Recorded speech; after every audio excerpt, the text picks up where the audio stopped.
என்ன பண்ற? வெளிய என்னடா இது? வெளிய போ.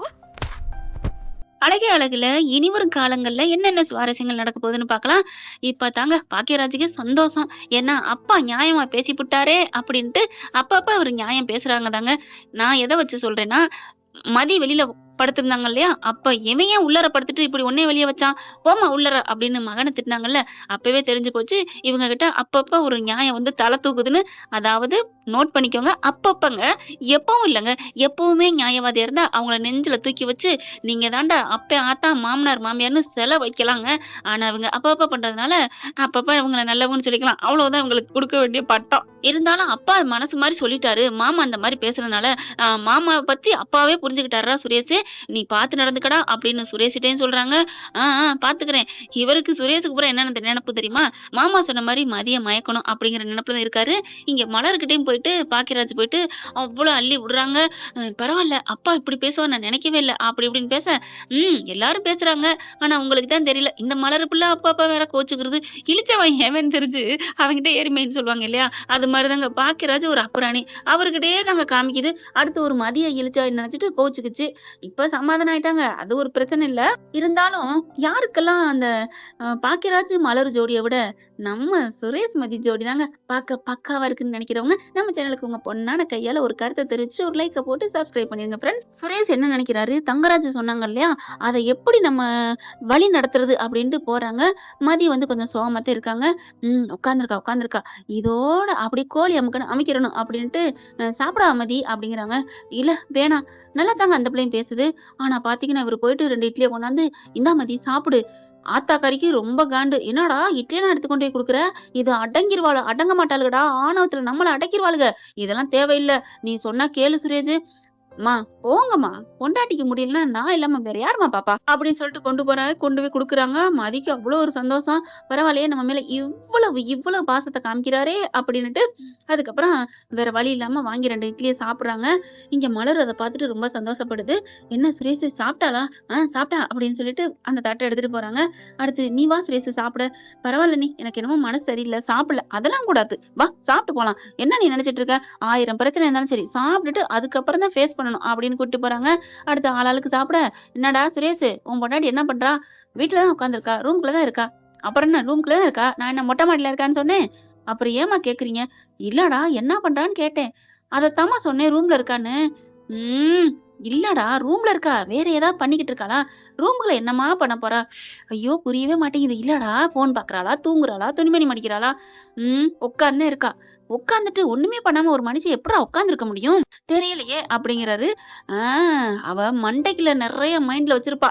யாரு கூட பேசுறது வைக்கிறது, என்ன பண்ணலாம், அடுத்து என்ன திட்டம் திட்டலாம். அதனால அவ மூளைக்குள்ள 5-6 மதி ஃப்ரெண்ட்ஸுகளை வச்சிருக்காடா.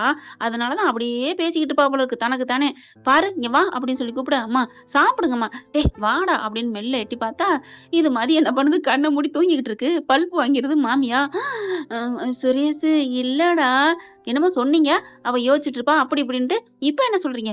இல்லடா நான் பாக்குற நேரம் பூரா இப்படியே வச்சுட்டு விட்டத்தை பார்த்துட்டே இருப்பாடா. அதனாலதான்டா நான் அப்படி சொன்னேன். அப்ப விட்டத்தை பார்த்தா எல்லாரும் யோசிக்கிறான்னு அர்த்தமா? ஆமா நீங்க அப்படித்தான் பண்ணீங்களா? ஆமா. ஐயோ இல்லடா. என்னடா சுரேஷ் என்னைய போட்டு வாங்குற?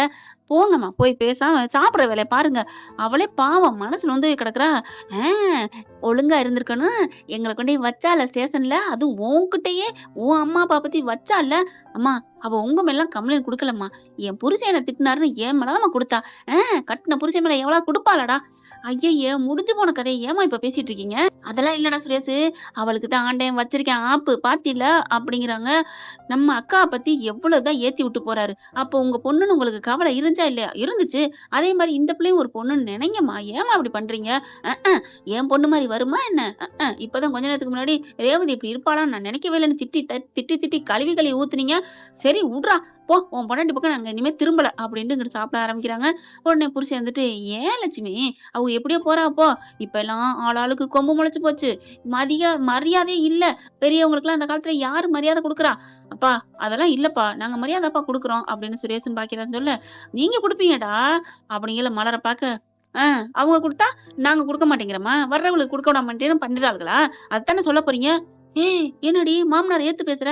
இங்க பாருங்க அத்தை, அவங்க சொல்ல வந்தது அததான். இப்ப சொன்னாதான் என்னைய அப்படிங்கிறாங்க. அப்ப ரேவதி எங்கேருந்து பண்றாங்களே, அதுவும் என்ன? அதுக்கு என்ன? அவளுக்கும் பண்ணா தப்பு தப்புன்னு தான் நான் சொல்லுவேன். எம்புடு பேச்சு பேசியிருக்கா. அது மட்டும் என்னம்மா? அதுவும் இல்லாம மருமகங்களே நம்ப முடியல. வந்து என்னம்மா பேசுனா? ச்சே! யார நம்புறது, யார நம்பலன்னு தெரியல அப்படின்னு 2 எந்திரிச்சு போகுதுங்க. இப்ப சுரேஷ் பாக்குறாரு. அப்பா பரவாயில்லையே! நல்லா பேசுறாரே! பாக்கியராஜ் அதே தான் பேசுறாங்க. அவங்கவங்க போய் படுத்துறாங்களா? இப்ப பாக்கியராஜ் அட்வைஸ் பண்ணிட்டு போயிடுறாரு. படுக்க போறாரு சுரேஷ். போகையில இவருக்கு என்ன பண்ணுது, மதி சும்மா தாங்க படுத்திருக்கு.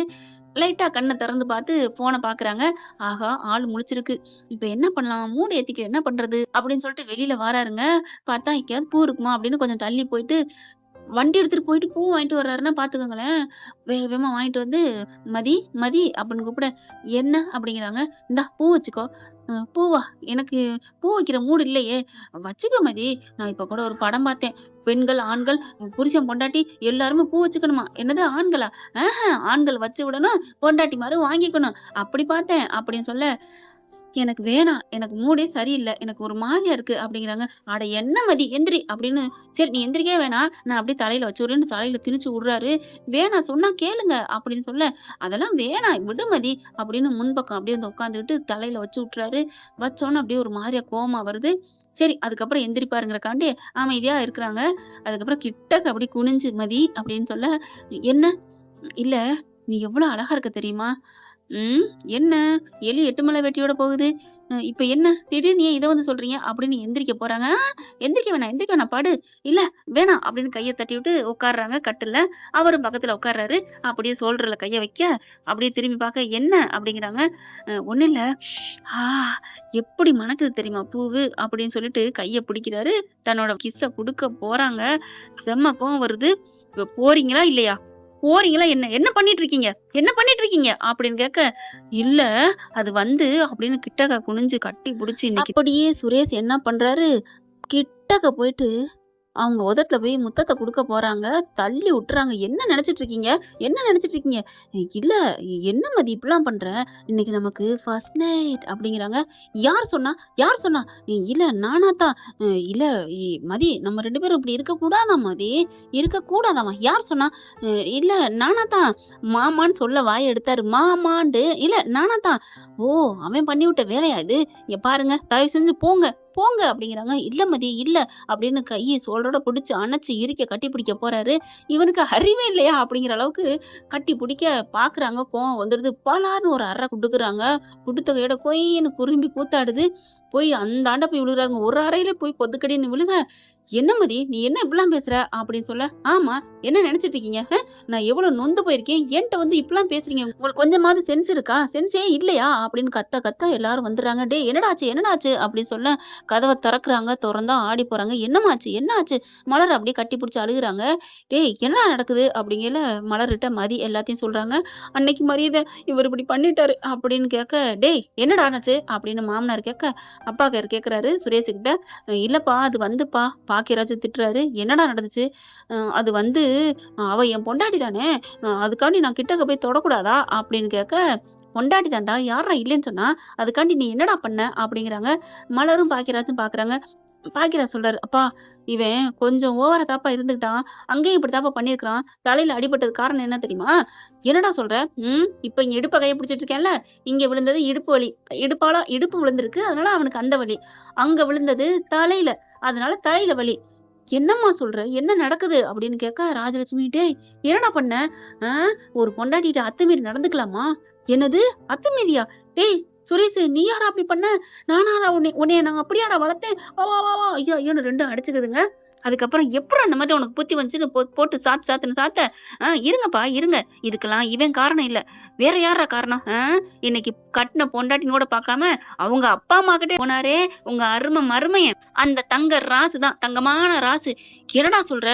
"ஆமாப்பா கேளுங்க சுரேஷ்ட்ட." "டேய் சொல்றா, அண்ணன் சொல்றது சரியா?" அப்படியே திரு திருன்னு முழிக்க, "சொல்லுடா." "ஆமாப்பா." "என்னடா சொன்னாரு?" "அது வந்து சொல்றா. நீ இப்படி இருக்கிறதுனால தான் விலகி போறா. அவகிட்ட எப்படியாவது நீ அப்படின்னாரு. அதுதான்." "சரி சொன்னா. அங்கேயே நடந்துச்சுல்ல எக்ஸாம்பிளு. அங்கே காமிச்சாச்சுல, தலையில அடிபட்டிருக்குல, ஒரு பூனை கூட பால் எடுக்கையில சுட்டு போயிட்டா அடுப்படி பக்கம் போகாதுடா. அப்படி இருக்கல நீ பட்டு மறுபடியும் போயிருக்கிற. இதுல யாரு பாலு யாரு பூனை? அடிச்சேனே அப்படின்னு சுரேஷ் அடிக்க போறாங்க. அப்பா அப்பா அப்படிங்கிறாரு. அதுக்கப்புறம் பாவண்டா அந்த பிள்ளை வேலை போச்சுன்னு இருக்கையில மாமா சொன்னாருன்னு அவர் ஐயோ ஏன் மாப்பிள்ளைக்கு என்ன அறிவே இல்லையா? என்னடி இப்படி பண்ணி வச்சிருக்காரு? நான் என்னங்க பண்ணுவேன்? மத்த நேரத்துல மாப்பிள்ளைன்னு சொல்றீல, நீங்களும் தான் மாப்பிள்ளைன்னு சொல்றீங்க.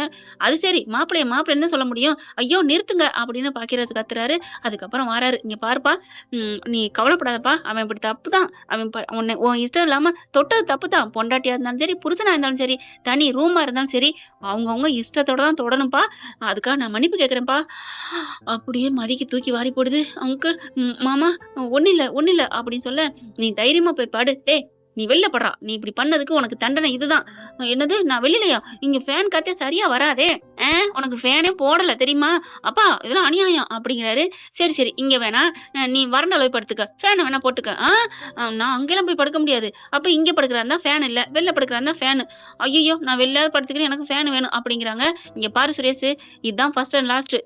என்னப்பா இனிமே உங்க மாமா பேச்ச கேட்டுட்டு அப்படி இப்படின்னு ஏதாவது பண்ணேன்னு வச்சுக்கயேன், அப்பாடா நம்ம வீட்டுக்கு இனிமே ஒரு விடியல் அப்படின்னு மலர் பயங்கரமா மனசுல நினைக்குது. என்னாச்சு அப்படிங்கிற மாதிரி பாக்கியராஜன் பார்க்க, ஆமா அவர் பேச்ச மட்டும் கேட்கலாம் நம்ம வீடு நல்லா இருக்கும்.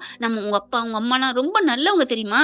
அவர் தாங்க மாத்தி வச்சிருக்காரு, மனசு ஃபுல்லா கலந்து வச்சிருக்கிறாங்க. அதுக்கப்புறம் சுரேஷ் உள்ளார போறாங்க. மதியிட்ட நீ போமா, இனிமே அவன் மூச்சு காத்து கூட பக்கம் படாது. ரொம்ப தேங்க்ஸ் மாமா அப்படின்னு போக மலர் வருது. நீ சொன்னியே ஏக்கா அடங்கி போறேன்னு, இது அப்படித்தான். ஒரு நேரம் அப்படி இருக்குங்க, ஒரு நேரம் இப்படி இருக்குங்க. அதுக்காக அம்மா அப்பா இருந்தா என்ன பண்ண போறான், விட்டா கொடுக்க போறான்னு நான் விட்டு கொடுத்து போறது. மதி பாக்குது. நீ வேணா நினைக்கலாம் அவங்க பிள்ளையா இருந்தா அப்படி விரட்டுவாங்களான்ட்டு. அதுதான் அவங்க அப்படி புத்தியோட தான், நம்ம ஏன் அப்படி இருக்கணும் தான் நான் நினைக்கிறேன். அதுக்காண்டி அவங்க பண்ணது பூரா ரைட்டுன்னு சொல்லல. அக்கா விடுங்க, எனக்கா இப்ப பேசியிருக்கா அதுவே சந்தோஷம் தான் அப்படின்ட்டு மதி போகுது. இவர் போய் போர்வையும் தரான்னு எடுக்க, இது மதி போக கரெக்டா நேரம் அதான் வாசப்படிட்டு வர அப்படியே இடிக்கிறார் ஒரு இடி. தள்ளு அப்படின்னு சொல்ல, இவர்கிட்டயே நம்ம ஒம்பளுத்துக்கணும்ட்டு அப்படியே ஒதுங்கிக்கிறாங்க. அந்த பயம் இருக்கணும். என்னமோ ஊர்ல உலகத்துல இல்லாத அழக வச்சிருக்கலாம் அப்படின்னு போனவர் திரும்பி வராரு. அந்த போர்வையும் தலானியோட நிக்கிறாங்க அந்த கதவு பக்கத்துல. மதி ஆளுங்க எல்லாம் அவங்க படுக்க போயிடுறாங்களா. கிட்டக்க வந்து, ஏய் இருந்தாலும் உனக்கு ஒண்ணு சொல்லட்டுமா? என்ன அப்படிங்கிற மாதிரி பார்க்க, கண்ணம்லாம் வலிக்குதுடி. இருந்தாலும் அந்த பாவத்தோட அந்த சாபத்தோட உன்கிட்ட சொல்றேன். என்ன அப்படிங்கிறாங்களா. இந்த அழகு ஊர்ல இல்லாத அழகு பூரா உன் முகத்துல வச்சிருக்கேல, உன் உடம்புல அப்படியே அழகா செதுக்கி வச்ச சிலை மாதிரி வச்சிருக்கேல்ல, அது இருக்குதுன்ட்டு ஆணவத்துல ஆடாதடி. அந்த அழகு ஃபுல்லா எனக்கு தான் கொடுக்கணும். அதை தெரிஞ்சுக்க. என்னமோ அழகா இருக்கேன்னு கிட்டக்க வந்து உன்னை கொஞ்சம் வந்துட்டேன், கட்டி பிடிக்க வந்துட்டேன். என் மாமா சொன்னாங்கிற கண்லாம் வரல. என் மனசுக்குள்ளேயே நீ அழகா இருந்த, அதனாலதான் நான் வந்து பொண்டாட்டி தானேன்னு வந்து கட்டி பிடிச்சேன். இது ஒரு தப்புன்னு சொல்லி நான் அரைஞ்சு பதம் பார்த்து வீட்டுல எல்லாத்தையும் பத்தி வச்சுட்டில. இருடி, இந்த அழகா இருக்குங்கிற திமிரு இரு, ஒரு நாளைக்கு என்கிட்ட வரணும் அப்படின்னு போக மதிக்கு சிரிப்பு வருது. என்ன நம்மள அழகுன்ட்டு போறாரா? அதாங்க அழகுன்னு பெண்கள் அப்படியே அடிக்ட் ஆயிரும் பாத்தீங்களா. இருந்தாலும் அவர் சொன்ன விதம் அவங்களுக்கு பிடிச்சிருக்கு, பாவமா இருக்கு. உள்ளுக்கு போய் படுக்கிறாங்க. இவங்க வெளில போறாங்களா. ஐயோ வெளில படுக்கிறாரு, கொசு கடிக்குமே, என்ன பண்ணலாம்? வேண்டாம் மதி, அவன் ஒரு நாளைக்கு கடக்கட்டும் அப்படின்னு நினைக்கிறாங்க. இருந்தாலும் அவர் அப்படி என்ன தப்பு பண்ணிட்டாரு, நம்ம மேல பாசமா தானே வந்தாரு அப்படின்னு நினைச்சிட்டு மெல்ல சுரேஷை பாக்குறக்காண்டி வெளியில போறாங்க. ஃப்ரெண்ட் என்ன ஃப்ரெண்ட், எப்படிலாம் போனால் நல்லா தானே இருக்கும். பார்க்கலாம் என்ன நடக்க போகுதுன்னு. இந்த பதிவு உங்களுக்கு பிடிச்சிருந்துச்சுன்னா உங்க பொண்ணான கையால் ஒரு லைக்கை போட்டு சப்ஸ்கிரைப் பண்ணி ஆதரவு கொடுங்க அன்பு உறவுகளே. தேங்க்யூ. அப்பாடி ஒரு சோடா கொடுங்கப்பா, தொண்டையெல்லாம் வலிக்குது. இந்த வீடியோ உங்களுக்கு பிடிச்சிருந்தா தயவு செய்து லைக் பண்ணுங்க. இன்னும் அப்டேட்ஸ்க்காக சேனலை சப்ஸ்கிரைப் பண்ண மறக்காதீங்க. நம்ம கிட்ட இருக்க எல்லா சேனல்ஸோட லேட்டஸ்ட் வீடியோ அப்டேட்ஸ்க்காக மேல ரைட் சைடுல காட்டுற லிங்கை கிளிக் பண்ணி வாட்ஸ்அப் குரூப்ல ஜாயின் பண்ணுங்க. உங்களிடம் விடைபெறுவது நான் உங்கள் மெஹர்.